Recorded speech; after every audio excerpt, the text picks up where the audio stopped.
সবজি আছে, কানি আছে, মুরগি আছে, এইসব আছে। একজনে খাইতো না স্যার,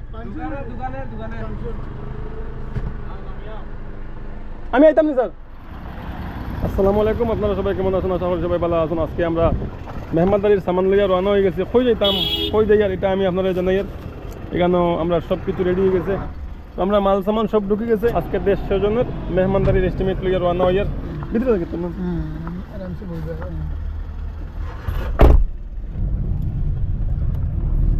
তো ত্রিপুরার উদ্দেশ্যে রওনা হয়েছি। আপনারা দোয়া রাখবা, শেষ পর্যন্ত দেখবা। আল্লাহ যেন আমরা সুন্দর মতে এই অনুষ্ঠানটা সম্পূর্ণ করা নিল আইন। তো আপনারা অনেকে ভাবতে পারেন ত্রিপুরার প্রোগ্রামটা হয়তো হঠাৎ করিয়া পড়ছে। আসলে এরকম করছো না, ত্রিপুরার প্রোগ্রামটা কিন্তু অনেক দিন আগের তাকিয়া প্ল্যানিং করিয়া রাখা। কিছু টানটানোর অসুবিধা, কিছু আমার অসুবিধা, সব মিলাইয়া অনেক লেট হয়ে গেছে। না হইলে কিন্তু এই প্রোগ্রামটা 1 মাস আগে হওয়ার কথা। তো যাই হোক, শেষ পর্যন্ত আল্লাহর হুকুম হয়েছে আর আমরা রওনা হয়েছি। তো ত্রিপুরাত কোন উদ্দেশ্য নিয়ে রওনা হয়েছে এটা আপনারা প্রায় বুঝে লাইছেন। আর এটা বুঝার কারণ হইল গিয়ে আমরা আপনারা প্রথমেও মেহমানদারির সামানগুলা দেখাইছি, কিন্তু আজকে শুধু মেহমানদারি না, অনেক কিছু আছে। সব আমি আপনারা সামনে শেয়ার করবো একটার পর একটা। প্রত্যেকটা ভিডিও দেখতে হইলে আপনি কিন্তু ফলো করিয়ে রাখতে লাগবে, নতুবা একটা ভিডিও পাইবা, পরবর্তী ভিডিওটা আপনি না পাইতে পারেন। আপনার সাথে অনেকক্ষণ থেকে গল্প করতে করতে আমরা সানকিরা চা বাগান ছাড়িয়া এখন খাটলদল্লি চেকিং পোস্ট ঢুকার পথে, অর্থাৎ কিছু সময়ের মধ্যে আমরা আসাম থেকে ত্রিপুরাত প্রবেশ করবো।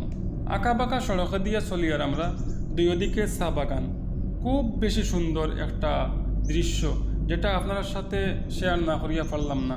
ভাবলাম সঙ্গে আমার কিছু কথাও হল আছে, এগুলাও শেয়ার করি।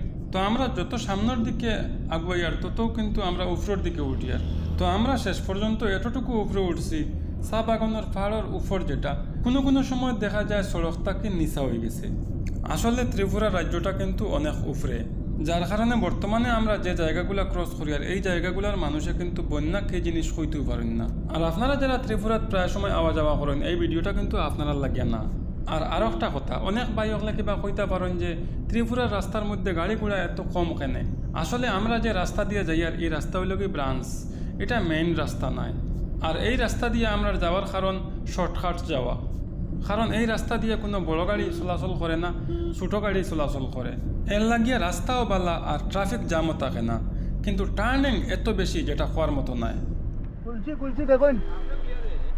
তো আমরা কারণতলিতে যে সামানগুলো চেক করা ওর কিতা কিতা সামান লিয়া ত্রিপুরার মধ্যে ঢুকিয়ে দেখো না, কোনো অসুবিধা নাই। খানি খানি সবজি আছে, কানি আছে, মুরগি আছে, এইসব আছে। একজনে খাইতো না স্যার, আমি আইতাম না স্যার।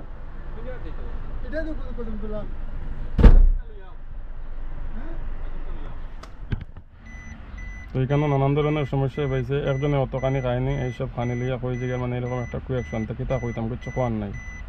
আর এইসব সমস্যা পড়ার কারণটা হইল গিয়ে আমার যে বাই ড্রাইভিং কতরা গাড়ির মালিক, তাই কিন্তু এই সামানগুলা কিওর হইতে সময় উঠিয়া কইছেন যে এই সামানগুলা দোকানের, আর দোকানের হওয়ার কারণে কিন্তু এটা নিয়মের উল্টা। কারণ হচ্ছে কি আমরা প্রাইভেট গাড়ি দিয়ে কিভাবে মাল বহন করি, যার কারণে কিন্তু ড্রাইভার বাই লাইসেন্স নিয়ে লাইসেন্সের উপরে কেস বুয়ানি হয়ে যার। তখন আমরা সুপারিনটেন্ডেন্ট সাহেব ফোন করছেন, যাই হোক সমাধান হয়েছে। আমরা 15-20 মিনিট লেট হয়েছে, আর এই 15-20 মিনিটও কিন্তু লেট হইতো না, কোনো ধরনের কোনো আটকাইতাও না যদি আমরা কইতাম যে এইগুলা মাদ্রাসার খানি বা ছাত্ররার সিরনি। তো আমরা রিসিভ করার লাগে যে দুইজন স্টুডেন্ট পাঠাইছিলাম, আইসুন। আসসালামু আলাইকুম, ভালো আছেন? আমরা কোন দিকে যাইতাম? আমরা রোড বলে গেছি কেন ভাইয়া, চলো আমরা ওদিকে ঢুকতাম, আপনারা আগে হইয়া চলবা, আমরা করে হইয়া, ঠিক আছে? আসসালামু আলাইকুম। জি আল্লাহ আনছেন। আল্লাহ